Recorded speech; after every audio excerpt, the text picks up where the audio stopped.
नमस्कार. मुरंबा मालिकेत आपण पाहत आहोत. रेवा ही मळमळते, चक्कर येते असं नाटक करून इथे बसते आणि आम्ही तिला विचारतो, तू इथे का बसली आहे, तुला बरं वाटत नाही का? तेव्हा नाटक करत करत बोलते, माझ्यासाठी अक्षय पाणी आणायला गेलं आहे म्हणून मी इथं बसली. तितक्यात अक्षय तिथे येतो. अभि म्हणतो, पाणी नाही आणलंस का रे तू? मग अक्षय डोक्याला हात लावतो आणि विसरलोच म्हणतो. मग अभ्याने म्हणतो, तू किती बदलला आहेस, कोणाचीच काळजी करत नाही, असा तू पहिले नव्हता. आता हे वाक्य बोलल्यानंतर अक्षयला जरा प्रश्नच पडला, हा किती तोडून बोलतोय. मग पुन्हा अक्षयवरती चिडत तो सांगतो, मला आता तुझा खूप राग आला आहे, तू पहिल्यासारखा राहिला नाही.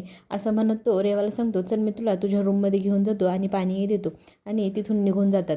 इकडे मावशी काकांना बांधूनच ठेवते आणि त्यांची सवय मोडावं म्हणून त्यांना खूप बडबड करते आणि पुन्हा असं काही करायचं नाही असा धाडाही शिकवते. इकडे सीमा विनंती करत असते, बस झाला आता, मी इथून पुढे अशी वागणार नाही. मग पुन्हा शशिकांत चिडतो, जर तू अशी वागली नाहीस तर मी तुला घराबाहेर काढेल. ती खूप रिक्वेस्ट करत असते आणि ती नाही नाही म्हणत असते. पण शशिकांत म्हणतो, आता तिच्या दुखऱ्या पायावरती तू पाय द्यायचा, नाहीतर काय होईल बघतच राहा. पण ती नकार देत असतानाच तिचा हात धरून तो सीमाला रमाच्या पायावरती ढकलतो आणि त्या दुखणाऱ्या पायावरती खूप जोरात लागतं आणि रमाच्या हातातला चहा हा सीमाच्या हातावरती सांडतो आणि कपही फुटतात. हा नेहमीप्रमाणे हा ढोल्या खुदखुदू हसत असतो आणि त्याचा हसण्याकडे पाहून रमाला खूप राग येत असतो. ती पटकन बघते की आईंच्या हातावरती चहा पडला आहे. ती पटकन हात झटकायला सुरुवात करते आणि हा टोच्या हसत हसत त्यांना म्हणतो, हे काय सगळी घाण करून ठेवली शी, असं म्हणून दुसऱ्या बाजूला जाऊन बसतो. आणि रमा ती आईंना म्हणत असते, तुमच्या हातावर चहा सांडला आहे, मला खूप वाईट वाटत आहे, पण तुम्ही पटकन हात धुवायला चला ना. सीमा म्हणते, काही नाही अगं, माझ्यामुळेच तुझ्या पायाला लागलेला आहे. आणि इकडे शशिकांत आरडाओरडा करतो, माझ्या बायकोचा हात जाळला ह्या रमाने, असं म्हणत म्हणत सगळ्या घरच्यांना तो तिथे जमा करतो. सगळेजण विचारतात काय झालं. तेव्हा शशिकांत सांगतो, याच्या बायकोने माझ्या बायकोच्या हातावरती चहा सांडवला असं सांगत असतो. मग सीमा म्हणते, नाही, माझ्या चुकीमुळेच तिच्या पायावर पाय पडला आणि तिच्या हातातला चहा माझ्या अंगावरती पडला. नेहमीप्रमाणे शशिकांत म्हणतो की मुद्दामच केले. मग अक्षय म्हणतो, तुम्हाला माझ्या आईची इतकी काळजी कधीपासून वाटू लागली आहे. तितक्यात आजी बोलते, तुला तुझ्या बायकोसमोर दुसरं कुणाचीही काहीच दिसत नाही. मग सगळ्यांना गप्प करत अक्षय रमाला खुर्चीवरती बसवतो आणि आईलाही हाताला धरतो आणि हात धुण्यासाठी किचनमध्ये घेऊन जातो. इकडे शशिकांत म्हणतो, बघितलंस, पहिले बायकोला खुर्चीवर बसवलं, मग आईला घेऊन गेलास, म्हणजे पहिले रमाचाच विचार करतो. इकडे तो आईच्या हात धुवत किती चटकले बघत असतो. अभिला ऐकवत असतात रमासाठी की हा अक्षय कुणाचाही घरात विचार करत नाही. इकडे सीमा सांगते, तू पहिले रमाला भक्तीच्या पायाला खूप लागलेला आहे. इकडे आल्यानंतर आजी रमाला म्हणते, तुझ्यामुळं किती अक्षय बदलला आहे आणि कुणाचाही विचार करत नाही. आभी हे सगळं ऐकत असतो आणि आभीही म्हणतो, अक्षय तू किती बदलला आहे, तुझ्या बायकोसमोर तुला आई घरातली कोणीही दिसत नाही, मला तुझ्याकडनं अशी अपेक्षा नव्हती, असं म्हणत तो रागारागाने त्याच्या रूममध्ये निघून जातो. मग रमा तिच्या रूममध्ये तिच्या पायाला मलम लावत असते.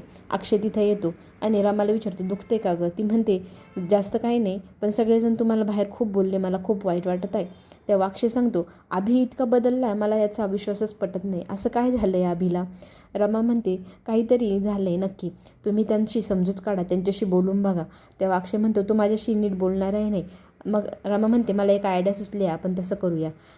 ठरलेल्या आयडियाप्रमाणे मग अक्षय त्याच्या बहिणीकडे जातो आणि तिला म्हणतो, माझं एक काम आहे, आपण असं ड्रामा करणार आहोत, तू माझी मदत करशील का? तेव्हा ती म्हणते, हो दादा, मी तुझ्यासाठी करेल.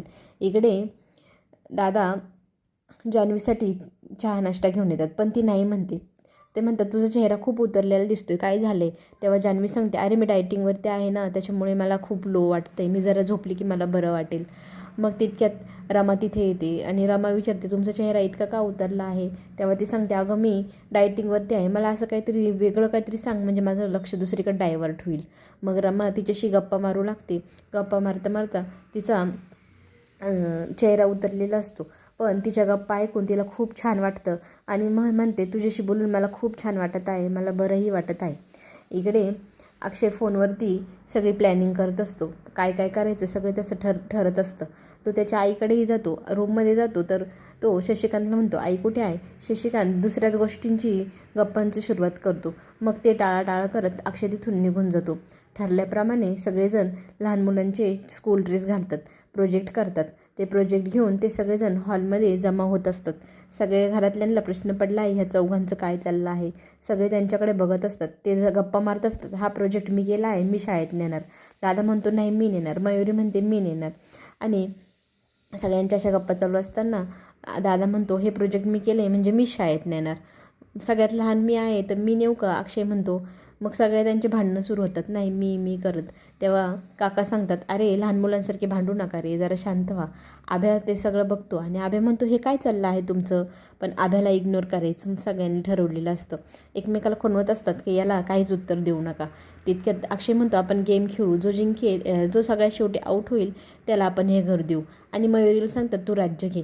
मयुरी म्हणते नाही रे बाबा, मी राज्य घेतलं तर मला हे घर मिळणारच नाही. मला पण हे घर पाहिजे आहे ना. जो सगळ्यात शेवटी आऊट होईल त्यालाच तुम्ही हे देणार आहे. दादा म्हणते मग काय करायचं. तेव्हा मयुरी सांगते हे घर मलाच पाहिजे. आता अक्षयने नकळतपणे आभ्याला धडा शिकवलेला आहे की जो घर चालवतो म्हणजे त्यालाच घर पाहिजे असं काही नाही. त्याच्याही मागं खूप जबाबदाऱ्या असतात, समजून घ्यायला हवं.